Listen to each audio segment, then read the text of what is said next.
Hello everyone, and welcome back. Today, we're going to build on the analytical techniques we've discussed by focusing on the professional mindset you need to apply them correctly. This is about the discipline that underpins all trustworthy analysis. We're tackling Skill S53, which is about applying exploratory and confirmatory approaches, and then validating the results. I know that the process of analysis can sometimes feel ambiguous, so I want to frame this skill for you as the scientific method for data analysts. It's a clear, logical, and repeatable process that will give you a structured path to follow in your work. Think of it like this: a scientist doesn't just mix chemicals randomly. First, they observe the world and look for interesting patterns to form a theory. That's our exploratory phase.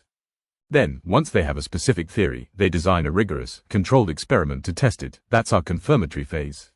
Our goal today is to master this two-stage approach, giving you the confidence that comes from knowing your conclusions are not just guesses, but are the result of a sound and logical process. Let's use my scaffold and ascend method to break this skill down into a simple, three-step process that you can follow for any in-depth analysis project. This structure will give you a clear roadmap from beginning to end. Step 1 is to apply exploratory approaches. This is the discovery phase of your work. You start with a broad business question and you explore the dataset to get familiar with it, look for interesting patterns, and find potential clues. The single, most important output of this phase is a clear, specific, and testable hypothesis. Step 2 is to apply confirmatory approaches. This is the testing phase. You take the specific hypothesis you just generated in step 1, and you use formal statistical methods to try and prove it right or wrong. This is where you move from a hunch to an evidence-based conclusion. Step 3 is to validate and test stability of the results. This is your final quality control check. It answers the critical question: is the pattern I found a real, repeatable phenomenon, or did I just get lucky with this particular set of data? This final step is what makes your analysis truly professional and trustworthy. Let's focus on why this structured mindset is so critical for you and your career as a data analyst. It's all about building credibility and confidence. First and foremost, it provides the logical structure you need to thrive.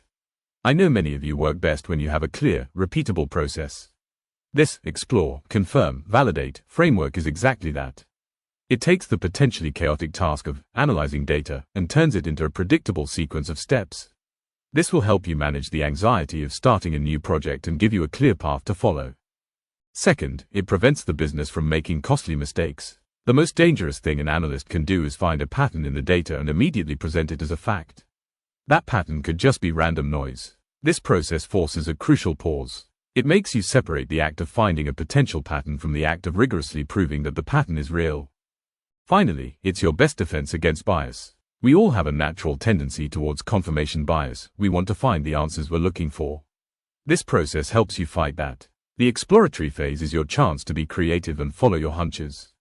But the confirmatory phase is a cold, hard, objective test. It forces you to ask, does the data really support my theory? This intellectual honesty is the hallmark of a great analyst. Let's start with the first phase, the exploratory approach. I want you to think of yourself as a detective arriving at a crime scene.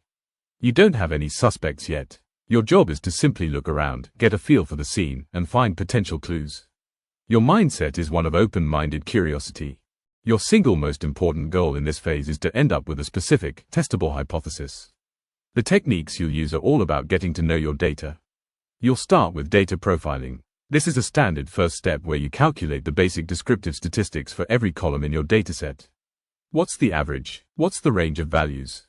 Your main tool, however, will be visualization. You will create lots of different charts. You'll make histograms to see the shape of your data, and scatter plots to see how different variables relate to each other. You are using your eyes to hunt for anything that looks interesting, unusual, or out of place. The output of this phase is not the final answer. The output is a clear hypothesis. After exploring, you should be able to write a single sentence like, my initial exploration suggests a pattern. Customers who use our mobile app seem to spend more. Therefore, my formal hypothesis is that the average monthly spend of mobile app users is statistically significantly higher than the average spend of website-only users. Okay, you have your clear, specific hypothesis. Now, you must switch mindsets. You take off the detective's hat and you put on the scientist's lab coat. This is the confirmatory approach. Your mindset here is one of professional skepticism. Your goal is to rigorously test the hypothesis you just created. You are no longer exploring, you are executing a specific, predefined experiment. The primary technique you will use is hypothesis testing. This is where you apply the formal statistical methods we discussed in previous sessions. In our example, you want to compare the average spend of two groups. The appropriate statistical tool for this is a t-test. The output of this test is not a chart, it's a number called a p-value. This number tells you the probability that the difference you've seen in your data is just a random fluke. If this probability is very low, the standard is usually less than 5%, you can reject the idea that it's a fluke. You can now say, with a specific level of certainty, the statistical test confirms with 95% confidence that mobile app users do, in fact, spend significantly more than website-only users. You've explored, you've confirmed, and you have a result that is statistically significant. A junior analyst might stop here, but a professional analyst performs one final quality check, validation. Your mindset here is that of a quality control engineer. You are stress testing your own conclusion. The question you're asking is this finding stable, or did I just get lucky with my particular sample of data? The gold standard technique for this is called the train-test split. It's a beautifully simple and logical process. Before you do any analysis at all, you take your full dataset and randomly split it into two parts. You might put 70% of the data into your training set. This is the data you will use for your exploratory and confirmatory analysis. The other 30% you lock away in a virtual box called your testing set. You then proceed with your analysis as normal, using only the training data. Once you have your final, confirmed result, you unlock the box. You now run the exact same statistical test on the testing data. If you get the same statistically significant result on this new data, you can be far more confident that you have found a real, stable, and trustworthy pattern. Let's walk through a very common task for a data analyst and see how this framework applies. The marketing team has run an A/B test on a new homepage design, and they need you to tell them if it won. First, you put on your exploratory hat. You do a quick descriptive analysis. You calculate the raw conversion rates. You find that the old version, A, had a 3.0% sign-up rate, and the new version, B, had a 3.3% rate. It looks like B is better, but is it? This leads you to your clear, testable hypothesis. Version B has a statistically significantly higher sign-up rate than version A. Second, you switch to your confirmatory hat. You need to test this hypothesis. The correct statistical tool to compare two conversion rates is a chi-squared test. You run the test on your data. The result comes back with a very low p-value, which means the result is statistically significant. Third, you consider validation. In the specific case of a well-run A/B test, the validation is actually built into the experimental design. Because users were randomly assigned to see either A or B, the data is already a form of train-test split. You can be confident that the result is stable. You can now go back to the marketing team and state with confidence, the new design is a statistically significant winner. Given the importance of methodical and structured work, I want to suggest a simple best practice that will help you formalize this process, keeping an analysis log. For any significant piece of analysis, taking a few minutes to document your steps is incredibly valuable. It makes your work transparent, repeatable, and easy for others to understand. It doesn't need to be complicated. You can use a simple, 5-part structure. First, state the business question you started with. Second, summarize your exploratory findings. What did you see in the data, and what was the specific hypothesis you formed? Third, document your confirmatory method. What specific statistical test did you use to test your hypothesis? Fourth, describe your validation step. How did you check the stability of your result? Was it a train-test split, or was it inherent in the experimental design like an A/B test? And fifth, state your final conclusion in a clear, unambiguous sentence. This simple document is a perfect artifact for your portfolio. It proves that you can follow a rigorous, professional, and structured analytical process from start to finish. Okay, it's time to practice applying this structured mindset. This portfolio task is designed to show that you can take a business problem and create a logical, step-by-step plan for how you would analyze it rigorously. You don't need any data, you just need to describe the process. First, think of a real business question from your workplace. Second, put on your exploratory mindset. Describe what data you would look at first and what kind of clues you would be hunting for.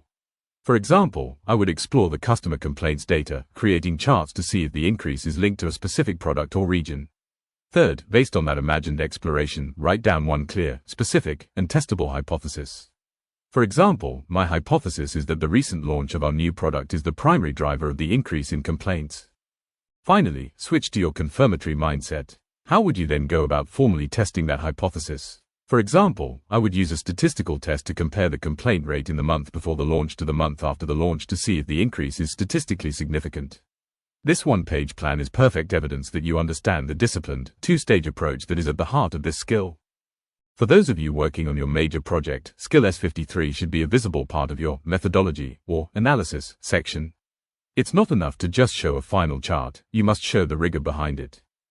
If you are building a predictive model, explicitly state how you validated it. Write a sentence like, to ensure the stability of the results, I reserved 20% of the dataset for validation and did not use it during the training phase. This is a huge tick for the assessors. Also, show the evolution of your thought process. Include the exploratory charts that led you to your hypothesis, not just the final result. And finally, be explicit about your confirmatory methods. State clearly, I used a t-test to confirm the significance of this finding. This demonstrates that your project conclusions are not accidental, but rigorously proven facts. And that brings us to the end of our session on S53. We've established the professional, disciplined mindset that must underpin all of your analytical work. The key takeaway is that rigorous analysis is not a mystical art form. It is a structured process that you can learn and follow. It is the scientific method applied to business data. You now have your two mindsets, your two hats, the detective who explores the data to find clues and generate ideas, and the scientist who takes those ideas and tests them with rigor and skepticism. And you have your ultimate quality check, the foundation of your professional credibility, validation. You know that you must always stress test your results to ensure they are stable and reliable. By mastering this structured approach, you will have the tools and the confidence to tackle any analytical challenge. Thank you for your focus today. Thank you so much for joining me today. I hope you now feel more confident in mastering this topic. If you found value in this session, I have a small favor to ask. Please hit that subscribe button, give this video a like, and follow our channel. It really means a lot to me and helps the algorithm show these lessons to other apprentices, just like you, who need support. Don't forget, you can download today's slides and the full transcript at www.mentorinai.com EPA Hub. While you are there, check out our mock interview and portfolio review services to make sure you are fully ready for your EPA. See you in the next video. Keep learning.